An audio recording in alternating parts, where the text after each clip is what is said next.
أعوذ بالله من الشيطان الرجيم. بسم الله الرحمن الرحيم. الحمد لله والصلاة والسلام على رسول الله. أيها الإخوة الكرام، السلام عليكم ورحمة الله وبركاته. في لقاء اليوم وهو الدرس رقم 11 من دروس بيان موطأ الإمام مالك رضي الله عنه وأرضاه، نكمل ما بدأناه في لقائنا السابق. باب جامع الوقوت. نذكر للإمام مالك رضي الله عنه ما استخدم كلمة أوقات الصلاة جمع القلة، ولكن استخدم جمع الكثرة، وقد بينا ذلك فيما سبق. وقوت الصلاة جمع كثرة، بينا هذا الأمر. الناد بلايث مثلا مدينة وقوت باش غادي فكان غاس هي 5 صلوات في اليوم والليلة، ولكن 5 في العمل إن شاء الله و50 في الأجر. هذا من جهة المبرر الأول، الأجر 50 ما إلا تظليت 5 الظلة يرياض واس. وفي السناف ربنا دعا عبد ربك حتى يأتيك اليقين. بلاد ما ذي الظل ما يموت صافي، ماشي ذي الظل 5 الظلة هو ذي قيم، هذه الظل ما يموت. نيوض الحديث 29. حدثني يحيى بن يحيى الليثي إلى آخر هذا كله ذكرناه، أن رسول الله صلى الله عليه وسلم حديث عبد الله بن عمر الذي تفوته صلاة العصر كأنما وتر أهله وماله.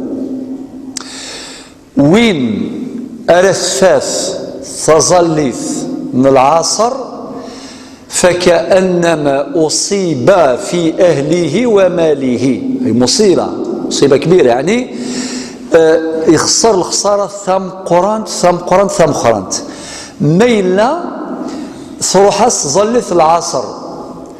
شو المعنى صروحاس؟ معنى تي الزلالة لا ذي الوقت الاختياري ولا ذي الوقت الضروري.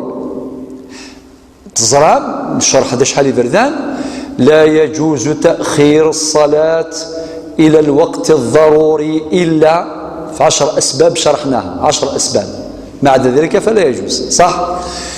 ما إلا يون يفاتيث ياكل الوقت، يروح الوقت الاختياري الوقت الضروري فكأنما كاد النبي عليه الصلاة والسلام كأنما وتر أهله وماله. معناها سلب منه أهله وماله، نو أصيب في أهله وماله، نو أخذ منه أهله وماله، وهو ينظر. هنا الغم الكبير. معناتها ممكن واحد يلقى السيارة تاعو راحت دراهم تسرقوا، ممكن هذه مصيبة، ولكن مصيبة مركبة إذا حصل ذلك بحضرته وهو يرى ويبصر. الألم أشد والغم أكبر والحسرة أكبر. وقي المعنى يسمى ليون يروحس الشيس يروحس المصيبة. إما إلا يتوكل الشيني ينس زدات السنة يتوالي يشبه ربك من الله كيقرح الحال أكثر. لذلك اجتمع على هذا الإنسان غمان. الغم الأول هو غم فوات ثواب الصلاة في الوقت،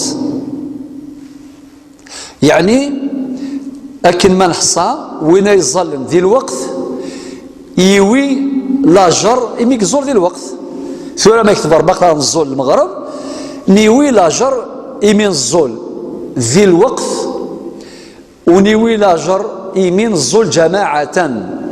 معنى إن شاء الله يبارك فايزين ربي يتقبل. ولكن نزول العصر المثفاث بالك من بعد المغرب بعد العشاء أثي الظال الغمام زوارو الهمام زوارو ذا شوث أنه يروحاس لاجر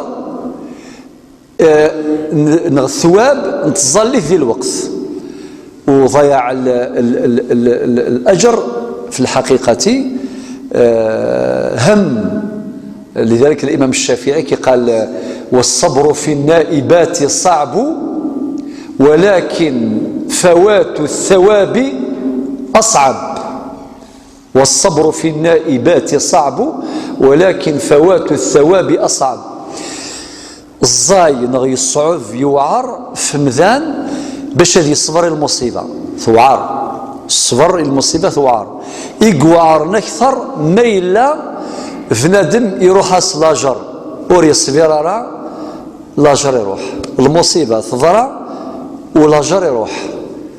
لذلك تساد المصيبة بدي مرحبا ستيك الشي ربي سي لاجر ربي سبحانه وتعالى وبشر الصابرين الذين إذا أصابتهم مصيبة قالوا إنا لله وإنا إليه راجعون. الغم الثاني هو غم الإثم، أنه آثم بسبب تفويته لصلاة العصر، فاتته بغير عذر هكا. طيب من باب التذكير فقط نذكر أهم النقاط اللي شرحناها فيما سبق. الآن حديث ابن عمر مرفوعا هذا ذكرناه أيضا نعيده باختصار: من ترك العصر حتى تغيب الشمس من غير عذر فكأنما وتر أهله وماله. حديث آخر حديث ابن عمر مرفوعا هذا أيضا شرحناه وعلقنا عليه. علاش قلنا هذا ما انتهى؟ هل المقصود هنا الوقت الاختياري وقت الضروري؟ قلنا هو الوقت الضروري، وقت الضروري يعني خلاص هو آثم بتأخيره للصلاة إلى الوقت الضروري ولا يجوز ذلك إلا بعذر، وقد ذكرنا 10 أعذار فيما سبق. ولكن في هذا الحديث من ترك العصر حتى تغيب الشمس ذاين، يعني وين ريجن العصر ألما يغلي طيج ذاين خلاص صافي دير تروحس يروح الوقت الضروري نصلي في العصر ذاين يشمد وقت المغرب هكا. ولكن نزيد نوضحوا مسألة في غاية الأهمية. إذا كان واحد الحق دخل الجامع مثلا باش يصلي العصر، صلى الركعة الأولى وبعدين أذن الشيخ لصلاة المغرب، مع انتهى صلى ركعة واحدة في آخر الوقت الضروري العصر، وصلى 3 ركعات بعد أذان المغرب، يعني دخل وقت المغرب يوثي زوليت يقضى سيس الوقت من العصر 3 يزولي ثنتم بعدين يديك الشم الوقت المغرب. هل أدرك الصلاة؟ الجواب وأدرك الصلاة في وقتها الضروري. نجيب حديث الإمام النسائي واش يقول فيه النبي صلى الله عليه وسلم: من أدرك ركعة من الصلاة فقد أدرك الصلاة كلها إلا أنه يقضي ما فاته. واحد ما يفهمش هذا الحديث يقول لك نصلي صلاة ركعة واحدة أذن المغرب السلام عليكم خلاص فقد أدركت صلاة العصر، لا، لازم يصلي يكمل 3 ركعات اللي بقات ويكمل. وطبعا ونؤكد على أن التأخير إلى وقت الضروري يكون لعذر. السؤال المطروح: هل يصدق هذا الحكم يعني نتاع تفويت هذا الإثم تاع تفويت صلاة العصر على سائر الصلوات أم لا؟ يثور ما اللي وين ماشي صلاة العصر الطهور نغ المغرب نغ العشاء، هل ترى مقصود الحديثة باللي وتر أهله وماله أماكن دراس المصيبة البعيد ذي فاميلتيس ذي ذامنيس ذي الأرزاقيس نغ صلاة العصر كان فقط؟ ذاكي جوابان. الأول عند بعض العلماء المقصود بالصلاة الوسطى هي صلاة العصر، طبعا هناك أقوال أخرى ذكرناها فيما سبق لقى صلاة الصبح إلى آخره بلا ما نعيد ما قلناه. مع انتهى فظليت وربي فريس يعني ما كان يفر ليلة القدر باش بادم يجتهد في تحصيلها في العشر الأواخر، كما قال النبي صلى الله عليه وسلم في الحديث الصحيح: التمسوها في العشر الأواخر من رمضان. صحيح عند الناس نقولوا ليلة 27 إذن 27، ولكن نظرنا 23 21 23 25 27 29 إميت يفر ربي سبحانه تسعى المعنى باش أكن من الله أنحرش نجتهدوا بالك هث أغسوض ربي نخدم القيام ذو قواسنية ثيري ليلة القدر إفريت. أما كان يفر اسم الله الأعظم اللهم إني أسألك باسمك الأعظم أنوى الودود الغفار الواجد الماجد أنوى ذيك السن ربي يزران.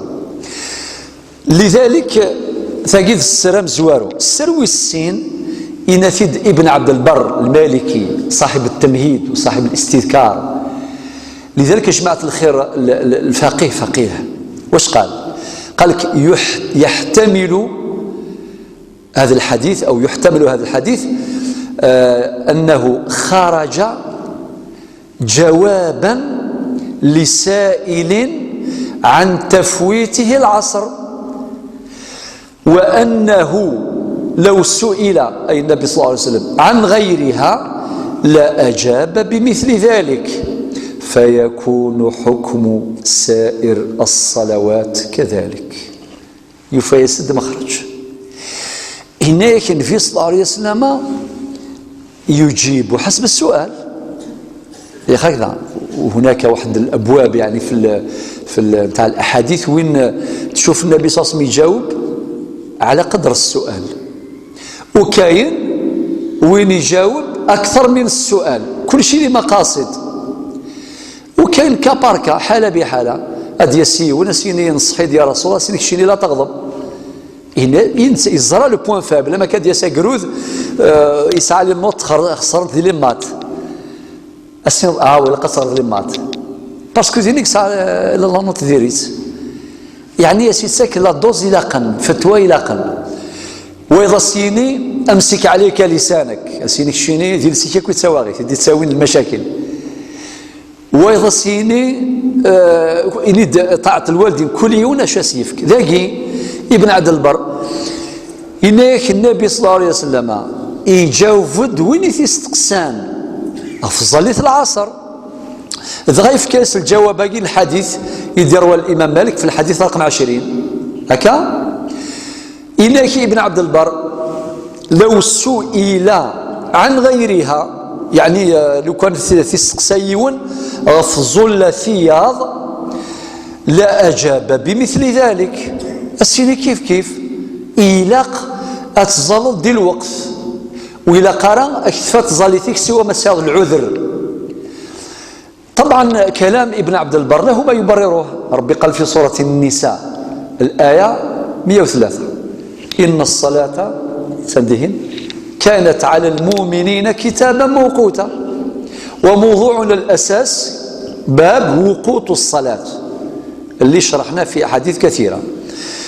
إذن يقوي ذلك يعني هذا الفهم نتاع ابن عبد البر يقوي ذلك ما رواه ابن حبان وغيره من حديث نوفل بن معاوية مرفوعا من فاتته الصلاة ونثت ظليث فكأنما وتر أهله وماله.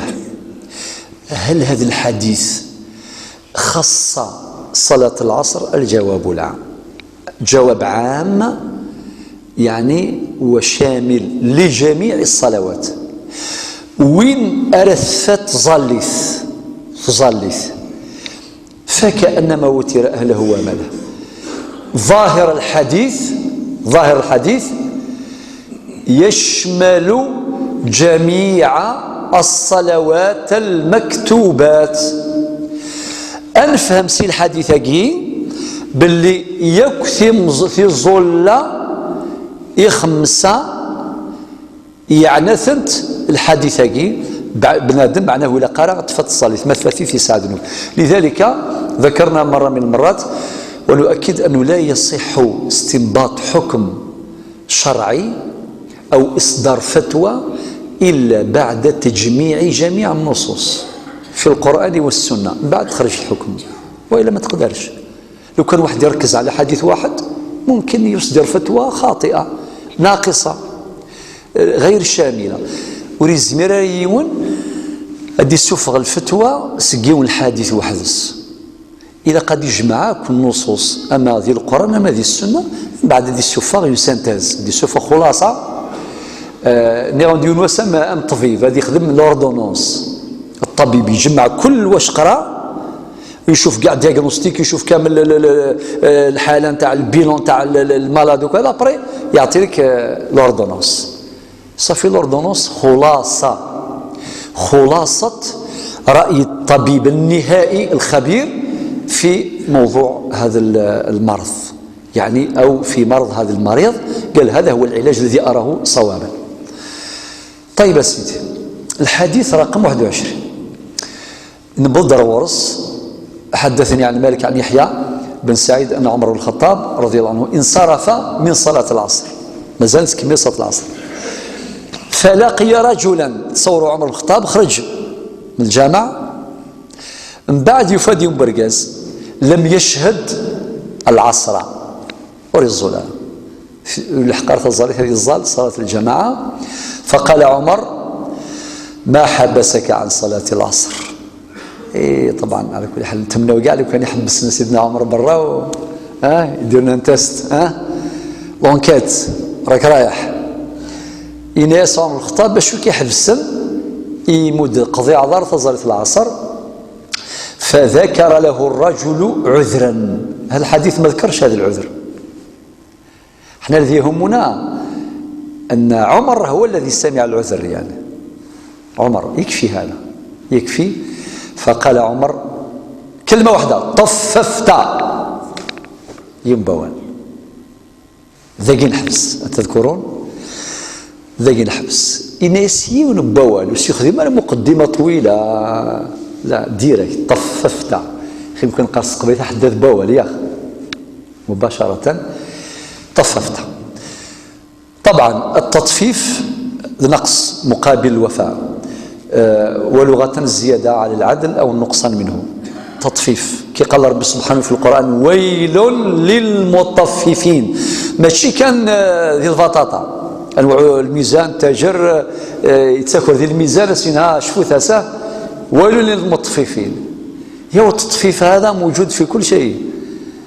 هي وين الجوج يطفن ديسيوف ان جوجمون يخلف الحق ماشي التطفيف واقي وذاك تسوى غير طم قرانت لا يظلم، يعني القاضي ما لا يظلم يون وقيل التطفيف تسوى غيث للباطل. ما إلا ذي مولان الوالدين اللي يعطيو هبة لبعض الأولاد ويحرموا البعض الآخر، هذا تطفيف. نغسف كيون الزيادة أكثر بيض، هذا تطفيف. ما إلى المعلم الأستاذ يعطي العلامة باش يسيفك 18 يسيفك 12، تطفيف صافي. تطفيف في كل شيء وفي الصلاة أيضا تطفيف. لذلك سبحان الله سيد علي كرم الله وجهه إناس ثقي مثل الكيل، الصلاة مثل الكيل، من وفي له. هذا كلام الإمام علي رضي الله عنه. من وفي له، يعني اللي يصلي صلاة الله كاملة ما شاء الله خشوعا بروحها، والخشوع روح الصلاة بأركانها وشروطها وإلى آخره، صدر وقي وفي له في الأجر، يعني ذي أول أجر ذا القرآن هكا الصلاة كالكيل من وفي له. هذا كلام الإمام علي كرم الله وجهه. فظل ثم الكيل من سكتيرين إنا كما كان أكن توفى تسوي الأجريك نكمال أسوي الأجريك نكمال. إذن قال يحيى قال مالك ويقال لكل شيء وفاء وتطفيف. كل شيء ذي الوفاء تطفيف. كل حاجة تسعى الميزان أما كان لله الميزان النغ ترضيو ذي وزني مانيس إلى الميزان انتظط، إلى الميزان البطاطا، إلى الميزان بوزال، إلى الميزان انتولى. واحد باش يشوف الحمى عنده يدير الميزان يشوف عنده تحت 40 ولا فوق 40 ولا صح الميزان. إلا ميم الميزان دقوال لأني قرني مزورة وزنوالي زيك ما رقم دي جماعة غادي نتقيون لأن انت دارت نغوي توليهم السيني وزن أولي ما الغشي زران باللي أول الميزان أد مسلين كان ينسان المعنى إما إلا ولاش كل هذه شنو دينا شيفا هذه قنا النيس وهذه الديميس هذه العجب خيكي قرن دغزي مفاثيون يقنا النيس يلدي ميس المعنى يسديني أوال ورنساي أزال ورنساي الميزان التطفيف إذن نقص مقابل الوفاء. طيب ثورة دائما رنا في نفس الباب. الحديث في 22 وحدثني عن مالك عن يحيى بن سعيد أنه كان يقول إن المصلي ليصلي الصلاة وما فاته وقتها، ويعني أمظل مرا يزال وثفثار الوقتيس ولما فاته من وقتها، يعني الأول أول الوقت أو أوسطه أعظم أو أفضل من أهله وماله. يثمثن الإمام مالك ذكي يكره التضييق على الناس. شو معنى يعني ذي الأقوال وياضينس يعني بدليل أفضل الأوقات اللي هو وقت فضيلة في أول الوقت ميكس لبنادم إلا ذان هذه الظل ذي الوقت مزور نغمي لمقار يثلم ناس وريتسو خير راه كان باش هذا يوض غا الوقت الني انقالوا اللي هو وقت الضروري.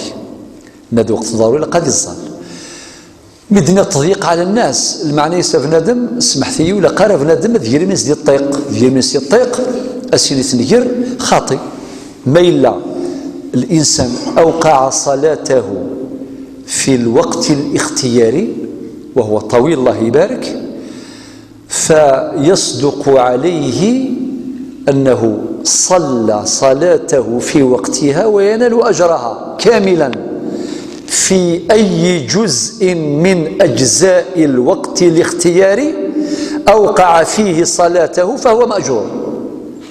ولكن أفضل الوقت باتفاق هو أول وقت الصلاة.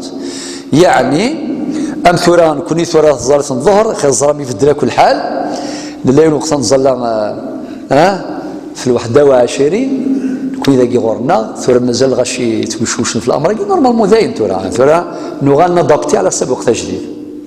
وقت الزوال يكشم ما يكشم في 12 ونص في 21 يكشم داين يكشم الوقت ني ولكن في الوقت ني خدمت كانوا 20 يقيموا 20 الحمد لله اثن السنه كي يفدل الحال اثن ثقيوك ماشي الولايات كامل خاطر الولايات نظن سانا راه كل اشكال تفدي الوقت الطهر ما كتوقع تفدي الوقت المغرب الوقت المغرب ماشي الكيوان يتبدل تقول نفذوا ملي يتسدل المغرب ويلي الشتوى مخلف 5 ونص 6 غير ثمد المغرب يقول نفذوا نروح هذا 8 غير هكا تبديل الاوقات وقت الزوال يكشم والسلام. ولكن يوصل الحاجه كان يتمثل انه بنادم هذه الخدمه سمحي ماشي الغاشي يخدم الله الشامر غورسا باش يخدم الكاظ ماشو الكواظ نسن نسيس كان الشيخ غادي غادي يجي البيروس يروح هذه الزال هذه يوي الاجر الجماعه هذه يوي اجر الصلاه وهذا يجي الغاشي يخدم من ذي البيروس الشان وكذا لا خاطئ تعطيل مصالح الناس هذا امر لا يصح. ولكن كل انسان مرتاح الله يبارك فليترصد اوقات الفضيله ويصلي فيها صلاه ونسال الله القبول. الحديث رقم 23 وحدثني عن مالك عن نافع عن عبد الله بن عمر اغمي عليه فذهب عقله فلم يقضي الصلاه. هذا عبد الله بن عمر ونعرف من هذا الصحابي الجليل الذي كان وقافا وكان يتبع خطوات النبي صلى الله عليه وسلم خطوه خطوه. قال مالك وذلك فيما نرى والله اعلم ان الوقت قد ذهب فاما من افاق في الوقت فانه يصلي يعني يصلي وجوبا ما يلون اغمي عليه يون بعد الشرع عليكم يهلك يظن من بعد يروح كل وعي نسيك اغمي عليه ثم ما لازم احتمالان ما إلا يكرد يفاد الوقت الني نتظلي يفوق الوقت الضروري ماشي الاختياري الوقت الضروري داير أمثل ما يولي العصر يفاد مانيس بعد المغرب يديوخي يكفى الوقت مظليث. أما كديوس هذه حديث ابن عمر أغمي عليه. وطبعا العقل مناط التكليف، العقل مناط التكليف. العقل ويتحسب ربي سبحانه ما يلون ميكس العقل. أما كن وين لا مسلو يدروش وش يتحسب ربي سبحانه في ظليث خطر العقل ولاش ميم وين لا نس العقليس يغذف الناس العقليس الميفاث الوقت نتظليث يفاث الوقت نتظليث أما كأديني ذي المثال وقت العصر يفيد بعد المغرب وريد ظلر أشو دينا فلم يقضي الصلاة. بعد قال الإمام مالك أشو دينا وذلك فيما نرى والله أعلم هذا كلام الإمام أن الوقت قد ذهب، يعني الميفاث الوقت نتظلي في عدة الوقت الضروري نتظلي. فأما من أفاق في الوقت فإنه يصلي، أي من أفاق أو استفاق قبل خروج الوقت يصلي صلاته وجوبا.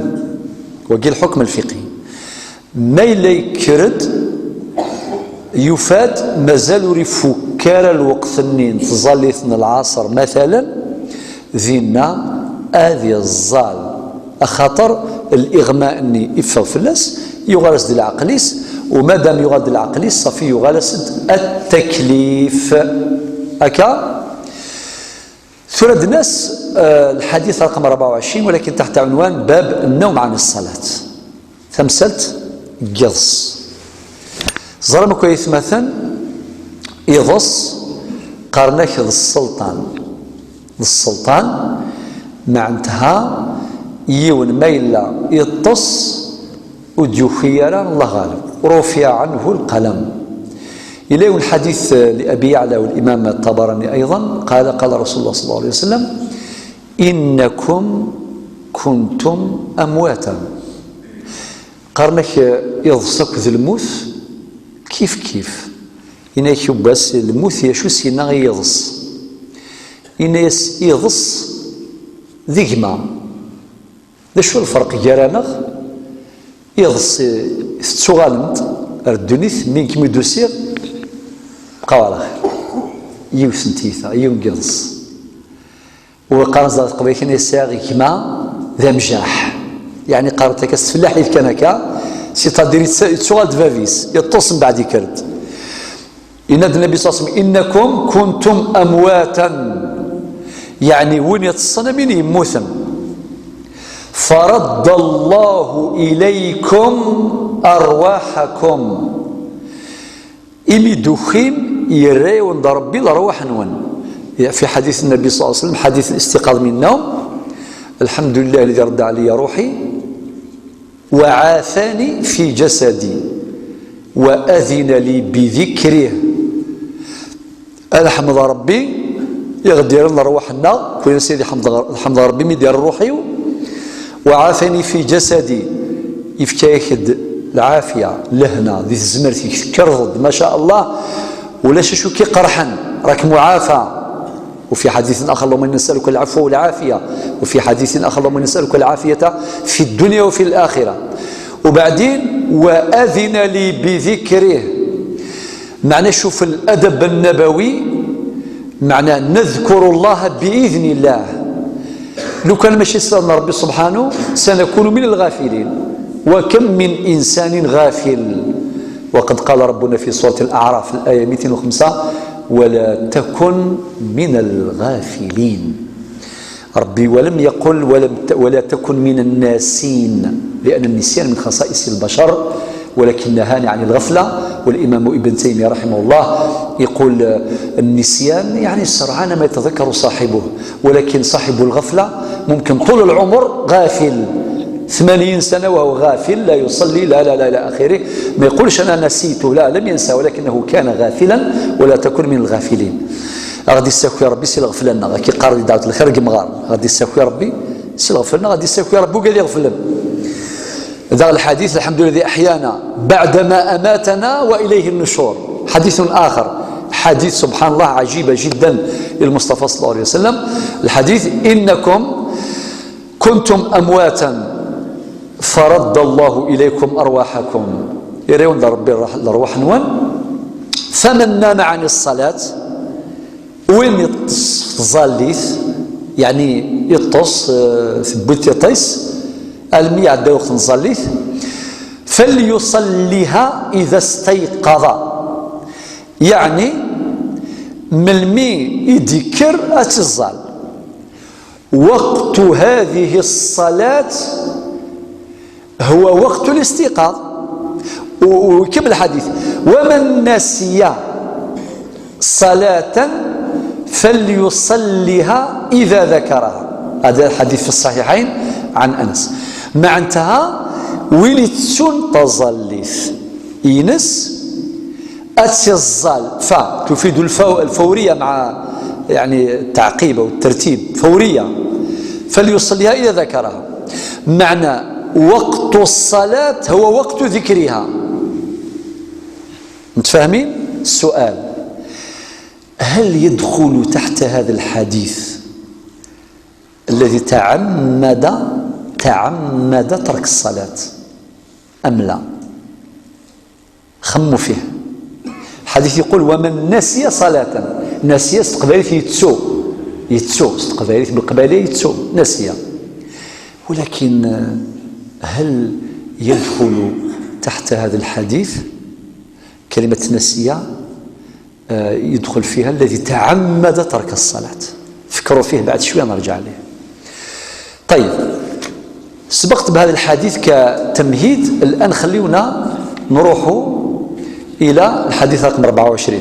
حدثني يحيى عن مالك عن ابن شهاب وقد ذكرنا ترجمته ابن شهاب الزهري عن سعيد بن المسيب وهو من العلماء الفقهاء الأثبات أيضا ذكرنا ترجمته فيما سبق أن رسول الله صلى الله عليه وسلم حين قفل من القفول قفل من القفول معناها رجع. وكلمة اللغة العربية عميقة جدا يستخدم معليش لديني قفالة تبعني مليح إذا يسوي القافلة نغلا القافلة كذا الدرجة زي يقول القافلة من الأمثال الصحراوي يقول لك القافلة كل واحد عينه على بعيره. القافلة كل واحد عينه على بعيره.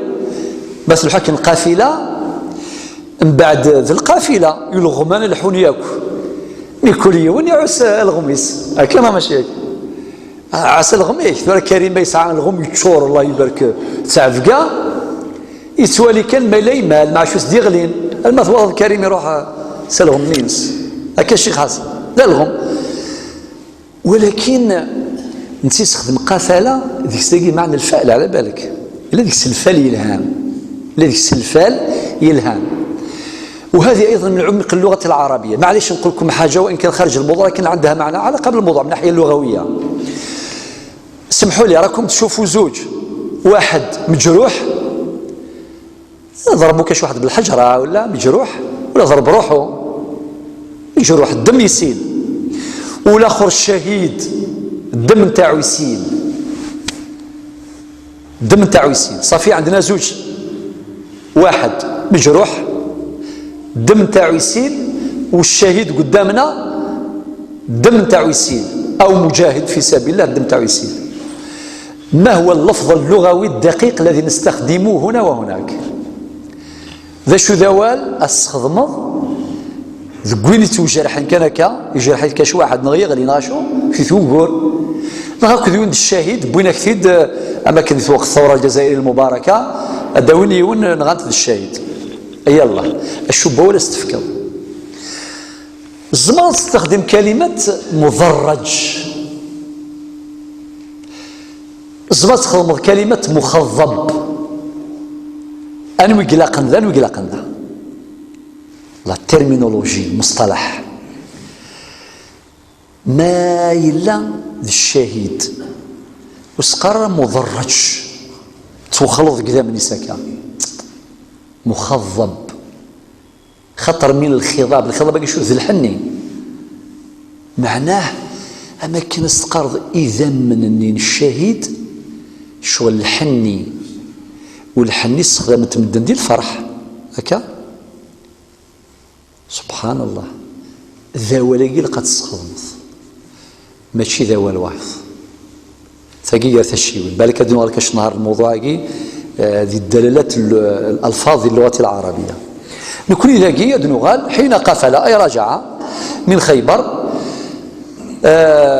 اسرى حتى اذا كان من اخر الليل. طبعا اسرى معنى سرى ليلا، وين الحون دقيض اسمها اسرى هكا الحون دقيض. حتى اذا كان من اخر الليل يعني مي قرب هذيك فويض عرس انواع عرس النبي صلى الله عليه وسلم هكا. التعريس ما معنى التعريس في اللغة العربية؟ معناه نزول المسافر من أجل النوم والراحة أو الاستراحة. عرس التعريس المعنى مسافر ميلا يلحو ذا مسافر أندا يعيا هذي يحبس باش هذي يرتاح تطوس. ماذا شوفر يرتاح شوية 6 ساعة قولي باش هذي كملا فريديس كان قباريت أذيني قباريت معناه هذي سافر أذيني يجي قارنت وين راه يسافرن ولكن هذه السبعذ ما تشوني روحنا ذراع مخداك هنا ذيني خاطي ذيلي هذه السبعة هكا صافي. ذاكي النبي صلى الله عليه وسلم عرس يعني يقيم يحبس باش هذا يرتاح هذا يتصل يرتاح. وقال لبلال، واش قال النبي صلى الله عليه وسلم لبلال؟ شو سينا؟ اكلأ لنا الصبح. سبحان الله، شو المعنى اكلأ؟ معنى احفظ لنا الصبح، ارقب لنا الصبح.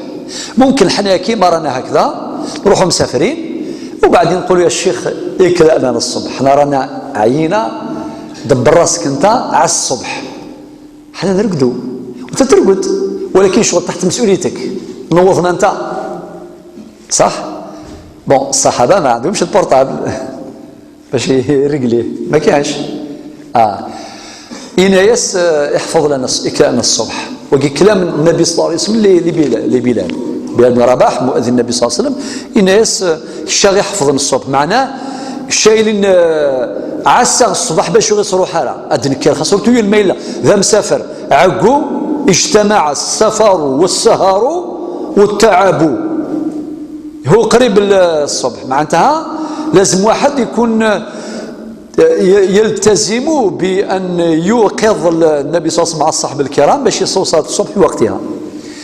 كان الصبح وطبعا بلال يقبل لا ميسيون المهمه كي قبلت زنسا اثني تسكر كي تصل تساقوذ اكوني تسكر غير الفجر سيبا.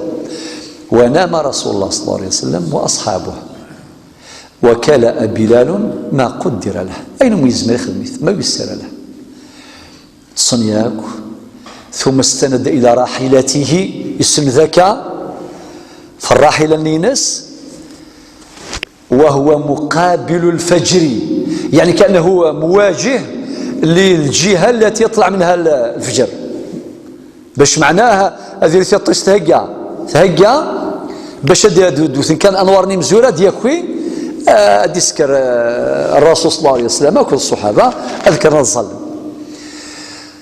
من بعد فغلبته عيناه أمشي قارص قبيليت ثبويت يطيو ثبويت يطس من بلال يطس اختار سيسرج وما يطس بويت يطس فلم يستيقظ رسول الله صلى الله عليه وسلم وذكر لا الرسول صلى الله عليه وسلم ولا بلال ولا أحد من الركب.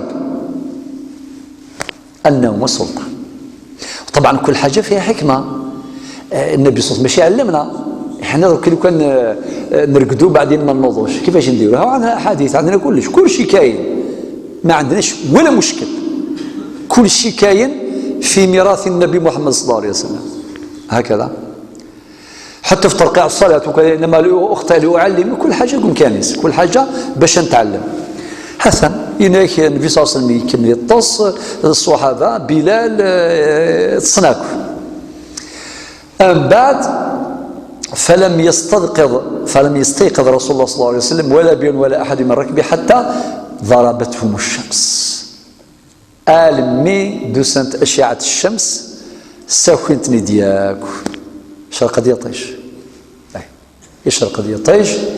ففزع رسول الله صلى الله عليه وسلم، يعني على طول ذكر ذاك انتباه وقيام في الوقت نفسه، يعني ذكر أماكن وكأنك تجري وراء الزمن، تقول توقف يا زمن الحق بك لكن لا غالب ستروطر هكذا. ففزع انتبه وقام، ماشي انتبه وزيد سيني معليش خليها راهي 8 خليها حتى ل11 نورمال ليسونسيال قبل الظهر ونصليها وفرات. من بعد فقال بلال يا رسول الله، يعتذر، فقال بلال يا رسول الله أخذ بنفسي الذي أخذ بنفسك. ما شاء الله، شوف الأدب. هينك يضرن يضري، أينك يضرن يضري، وقيد يضص يضرب به ديفكان صافي أماكن كيني تصغى أماكن تصد. وزرم حديث النبي صلى الله عليه وسلم رفع القلم عن 3 سيسا عن النائم حتى يستيقظ، طبعا عن الصغر أيضا حتى يفيق أو يكبر، وبعدين عن المجهول حتى يفيق أو يعقل. حديث أخرجه الإمام أحمد والإمام أبو داود والإمام النسائي. مع رفع القلم ولكن يتصن يتص ريتو حسبالا أي غير أخطر يضص ماشي دفوسيس قارنك يضص للسلطان دايم. طيب أنكمل يا جماعة الخير.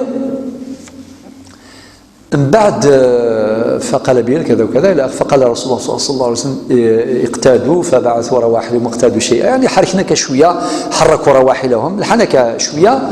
وطبعا الى الروايه نظن ان اغنى الوضوء مش اغنى الوضوء. ثم امر رسول الله صلى الله عليه وسلم بلالا، امر رسول الله صلى الله عليه وسلم بلالا فاقام الصلاه، فصلى بهم رسول الله صلى الله عليه وسلم الصبح. هذه الجملة من هذا الحديث نخرج منها جملة من الأحكام. نسبقها بأسئلة. السؤال الأول، كي قال النبي صلى الله عليه وسلم أمر بلالا فأقام الصلاة، يعني هل در إقامة الصلاة بلا الأذان أو أذن ثم أقام الصلاة؟ حنعرفوا الأذان وبعدين إقامة الصلاة هكذا. وجي سؤال ميسينا أقيم الصلاة يخدم تظلي قيام الصلاة، هل تراني سدن بعد خدم القيام إقامة الصلاة ديريكت بلا الأذان خاطر الوقت يفوت؟ السؤال وايض، فصلى بهم رسول الله صلى الله عليه وسلم الصبح، وحنا عارفين بلي كاين الفجر كاين الرغيبة يا أخي، كاين ركعتين تاع السنة وبعدين كاين الصبح أو الفجر فريضة، ولكن باقي في الحديث فصلى بهم رسول الله صلى الله عليه وسلم الصبح. هذا الحديث لم يذكر الفجر، لم يذكر الرغيبة، لم يذكر السنة، ما ذكرهاش. هذا السؤال. مع هل ترى تقضى صلاة الرغيبة ولا لا تقضى؟ هو الذكر في 8 في 9 هذه الظل كان الفريضة، هذه الظل مما الرغيبة. وجي سؤال آخر يطرح نفسه. ثم قال حين قضى الصلاة، وبعدين بعد، ولكن قضى ماهوش أداء. الوقت وقتان، وقت أداء ووقت قضاء، وقد شرحنا ذلك فيما سبق. وقت الأداء وين يظهر دي الوقت مي الفوائد تقضى، لكن أظهر ما تظل في فثم اسمي سغرام ماشي في وقت تزول. لذلك الحديثينات. ثم قال حين قضى الصلاة، يعني النبي عليه الصلاة والسلام كي صلى مع الصحابة واش قال؟ من نسي الصلاة، لب الحديث، من نسي الصلاة فليصليها إذا ذكرها. وين يتسون تظلي فيس ملميتي دي مكثا تيزال إذن وقتها هو وقت ذكرها. هنا يأتي سؤال آخر. فرض واحد منا يصلي صلاة العصر، الله أكبر، يصلي تفكر باللي ما صلاش الظهر. ماذا يعمل؟ هل يكمل صلاة العصر أم يحبس ويصلي صلاة الظهر أولا خاطر تذكرها وهو أثناء الصلاة، يتزل العصر يمكثد باللي وري الزولار طهور مشى راه يخدم يسكا ديزم تزليت العصر نغ اسيكمل اسكمل من بعد ادعو الطهور. لا، فكذا السؤال آخر. وبعدين يكمل الحديث: من نسي الصلاة فليصليها إذا ذكرها، فإن الله تبارك وتعالى يقول في كتابه: وأقم الصلاة لذكري. سورة طه الآية 14. وأقم الصلاة لذكري. انتهى الحديث. طيب درك نحاول نثير كل هذه المسائل الفقهية يوثيف واحدة واحدة. أولا، حينما أمر بلالا بإقامة الصلاة نخرج حكم لا أذان للفوائت، ولكن هذا عند السادة المالكية والسادة الحنفية. أما عند الشافعية والحنابلة لا، معه الأذان. مسألة فقهية خلافية عادي نورمال. صدر الشريعة يسع فلتتسع صدورنا أيضا عادي. بمعنى من فهمس الحديث فأقام الصلاة صدير النبي صلى الله عليه وسلم إن يسي بلال خدمة الإقامة نزليت وسينا راه رفع الأذان. لذلك عند السادة المالكية المذهب المالكي قال لنا مرتد الجزائر النغ إن ياك مذكر الصبح تفرض الوقت الفجر يروح الوقت 8 أو 9 غاشو وخدم راه الأذان. لماذا ترفع الأذان؟ والأذان من مقاصده الإعلان عن دخول الوقت. وانت كي تأذن على 8:30 واش معناتها؟ ما معناها؟ هل تقول نصلي صلاة الصبح أو صلوا هما؟ انت جيت الروطار وزيد تخلط على الناس. مفهوم فيه المنطق ولا لا؟ لذلك الأذان مقصود به للإعلام بدخول الوقت. متفقين؟ إذن هذا الحديث اللي شرحناه فأقام الصلاة، النبي صلى الله عليه وسلم لم يأمر بلالا برفع الأذان لسببين. الأول أن الأذان يرفع إعلاما بدخول الوقت، هو الآن أرنا في وقت القضاء لا في وقت الأداء. السبب الثاني باش ما يتخلطش على الناس الأوقات. حنا الظهر صلوا رفع الأذان الوحدة غير 25 الناس ديجا تخلطت، يعني يقول لك حنا والفين 21.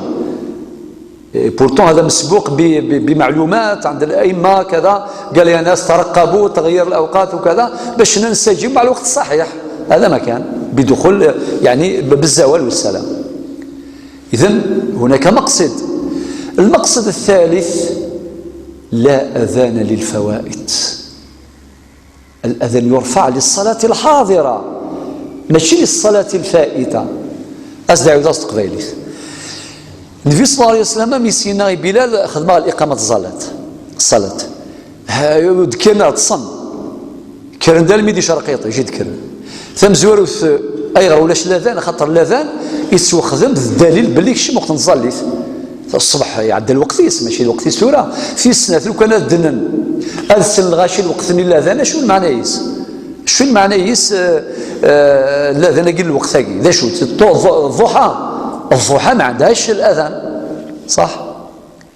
في الثلاثة أنه الأذان يتوخذ يتظلي في حضرا ماشي يتظلي في فاثم. نمسفهم كل هذا الكلام على عبارة فأقام الصلاة فصلى بهم رسول الله صلى الله عليه وسلم الصبح معناتها صلاة جماعة يجوز تصلي في إكفاث أتصلم جماعة ماشي مادام ثلاثة إذا غاكون يزال واحد خاطئ أنزل صلاة الجماعة مادام ثفاثة غاكو تظل ثرى الظل مرة نزلك ذكر الظل يسنى صلاة الإغاثة والسلام عليكم. صافي نشتكي حكم فقهي أيضا نستنبطه من هذا الحديث النبوي الشريف. من بعد إلا وإن نظن إمدينا فصلى بهم رسول الله صلى الله عليه وسلم الصبح. طيب ذكي هناك رأيان. الرأي الأقوى أن الصلاة الرغيبة تقضى كما يقول أشهب المالكي وغيره من العلماء. قال لك تظليت الفجر فكرت في 8 الصباح يفات الوقت نصليت تساعد الاختيار يا إما تظليت الفريضة تسمى زوروث وذلك أفضل زور ديال الفريضة يعني خاطر لك بالك مازالك 3 دقائق الدنيا تتمفض ماشي غايه زوير مقاركس الفرض ترى مسألة حسابات نزار من ما نمث صافي الظال الفريضة مستفهم سي لوجيك. أم بعد أرنو تظلتني الرغيبة تظلت الفجر ممكن فرق جلسة الصبح ذي الفريضة الفجر ذي السنة هكا ولكن ذا غير زمان دين تظلت الفريضة اسمها الفجر صلاة الفجر هكا. ولكن ممكن فرقين ترى ديال المالكيه رغيبه الفجر ركعتين السنه هكا تيمزورني صافي ظل الفريضين قضوا ارنو قضوا الراغبان ركعتين السنه هكا. اما في 8 ما في 9 ما في 10 ما في 11 ما في 11 ونص وهي كل وقت لازم تقضوا عادي. الا ما يفكش وقت الزوال من بعدين تقضى الفريضه ولا تقضى الرغيبه ما يفاتكش من الزوال يكش من الظهور داير اتقضوا كان فظلتني من الفريضه ماذا الراغبان خاطئ. نكمل. إذن هناك مسائل فقهية كثيرة فإذا نعتمد على البعض فقط دون موش الكل. إلا في رواية مسلم تتم خاطر ذاك في الرواية الإمام مالك ما كانش إشارة إلى الوضوء هكا ولكن في روايتي الإمام مسلم وابن إسحاق ذكر الوضوء. وقد قلت لكم قبل حين ضرورة تجميع النصوص المتعلقة بالموضوع ذاته من أجل استنباط الحكم الشرعي الصحيح. إذن في رواية الإمام مسلم ثم توضأ صلى الله عليه وسلم يغلظ ولكن حتى ولو لم يذكر في رواية الإمام مالك تحصل حاصل وتزال الماء يغلظه هكا. وابن إسحاق يرناد شويط إنك وتوضأ الناس ثم توضأ كنجمعوا بين الروايات ثم توضأ رسول الله صلى الله عليه وسلم في رواية ابن إسحاق وتوضأ الناس. ذا الصحابة اللي كانوا مع الركب اللي كان مع النبي صلى الله عليه وسلم أيضا توضأوا وأقاموا الصلاة. إذا ذكرنا كل هذه المسائل الفقهية. ثورة أدنوي بعض الأحاديث يكملن الموضوع كي اسديرون شوية يعني هدي فقرن أكثر. رواية جن أبي يعلى أكذ الإمام الطبراني إن دين النبي صلى الله عليه وسلم إنكم كنتم أمواتا فرد الله إليكم أرواحكم خطر يون ما إلا ريمث ما يتصص ديوال الروحيس مش ديوال الروحيس مع انتهى يغدر الدنيث هذا فمن نام عن الصلاة فليصليها إذا استيقظ ومن نسي صلاة فليصليها إذا ذكرها. وفي الصحيحين عن أنس مرفوعا من نسي صلاة أو نام عنها في نفس الموضوع ونتسون فظلث أو نام عنها نغي الطص صافي ذاك الحديث جامع يجمع ثاثوث النسيان أو ذي يضص كما في حديث الإمام مالك. فكفارتها ايش تكفر نس أن يصليها إذا ذكرها يعني وقتها هو وقت ذكرها لا كفارة لها إلا ذلك. المستفهام؟ طيب بالنسبة لموضوع النسيان والنوم وكذا القلم مرفوع أحاديث كثيرة، منها حديث ذكرنا قبل حين رفع القلم عن 3 عن النائم حتى يستيقظ، حديث الإمام أحمد والنسائي وأبي داود. وكذلك الأحاديث نظن حديث ابن ماجه وابن حبان والإمام الحاكم، إن الله تجاوز عن أمتي الخطأ والنسيان وما استكره عليه ورفع الإثم يقتضي رفع الحكم. معناه النبي صلى الله عليه وسلم غادي يقار سيدي ربو غيتحاسب راه في الأمة هنا ويتحاسب الأمة ما إلا تسون وين يتسون نغ يغلظ نغ يتسون نغ مكره، يعني وري خدمة لا حاجة إلا خاص يخدم بالسيف مكره الإكراه. هذا غير الحديث من نسي صلاة أو نام عنها فكفارته أن يصلي ذكرها. إذن يضص النسي ثلاثة كذ يضص. مثلا واحد منا كان يصلي صلاة العصر وبعدين تذكر وهو في أثناء صلاة العصر أنه لم يصلي صلاة الظهر، أو كان يصلي صلاة العشاء وتذكر أنه لم يصلي صلاة المغرب، فماذا يفعل؟ ما العمل؟ طبقا لهذا الحديث، أولا الاشتراك في الوقت لازم، ماشي مع انتهى. علاش ذكرت المثالين؟ هذا الأمر مقصود. ذكرت الظهرين والعشاءين. الظهر والعصر عندهم اشتراك في الوقت كما شرحنا ذلك فيما سبق من حلقات.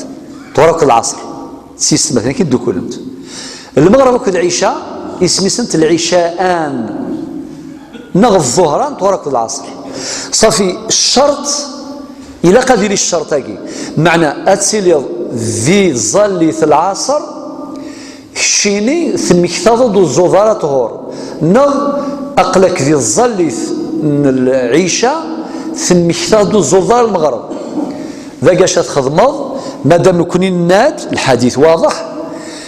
من نسي صلاة أو نام عنها فكفارتها أن يصلي ذكرها صافي وقتها عند ذكرها صافي شخم ذاكي أتسحب ستة ظليثي.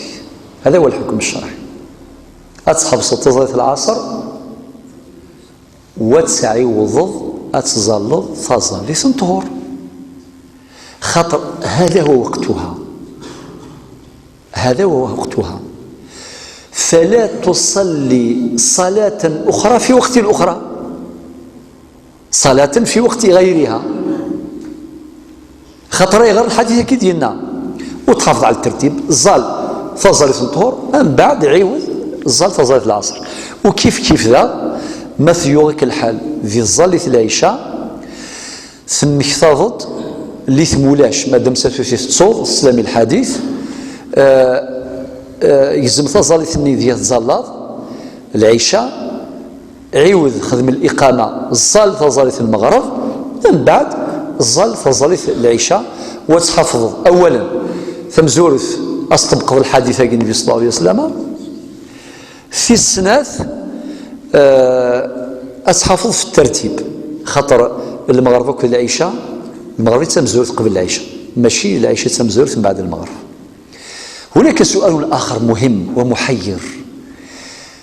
ومن تعمد أنه ما صلاش ما تعمد ماشي نائم ماشي ناسي تعمد، هل نطبق هل نستشهد أو نستدل بهذا الحديث في حق من تعمد يعني عدم يعني صلاة من الصلوات؟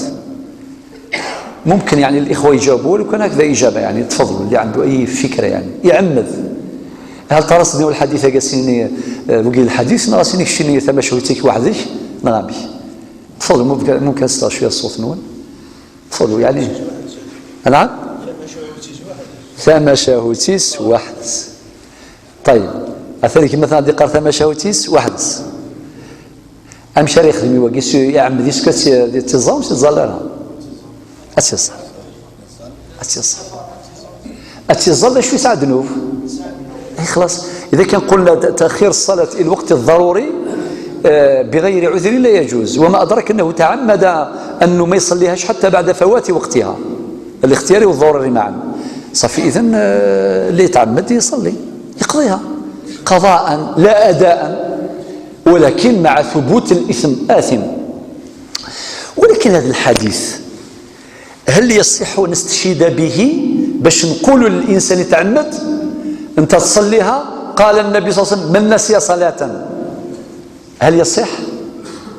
نرى لا يصح. للأسف يصح. لما كلمة نسيا عندها معنيان، ما عندها معنى النسيان، معنى العمد. نعم. وكذلك اليوم إذن اللغة العربية فأنساهم أنفسهم. إذن سبحان الله، كلمة نسي المعنى قرآن ظاهر تثلث، ولكن إلى المعنى وايض أنه تعمد نسيانا جات أتعدي صفي. يصح الاستدلال بهذا الحديث ثم منطقيا، فإذا كان الناسي والنائم هو أمر بالصلاة، هذه الصلاة المنسية والتي نام عنها، فالأولى بالصلاة هو الذي تعمد تركها.